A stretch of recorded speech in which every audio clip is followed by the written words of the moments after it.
One of the challenges that I often see is that of oldie worldy.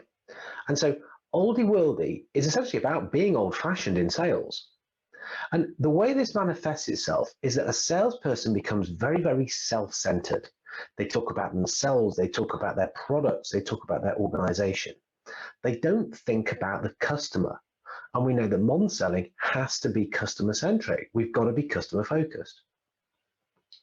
Another way that we see oldie worldy selling show itself is with salespeople becoming too technical.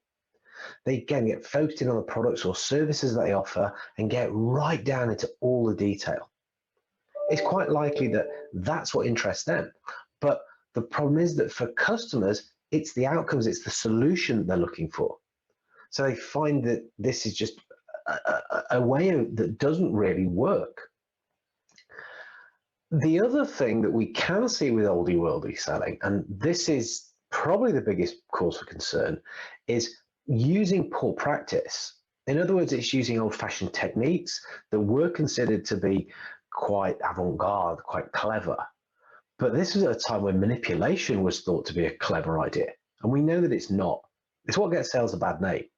And so any kind of practices that are trying to force a customer or make a customer do something that isn't necessarily in their best intent is something that we wouldn't encourage. And it's one of the parts of being oldie worldy and a real challenge for today's salespeople.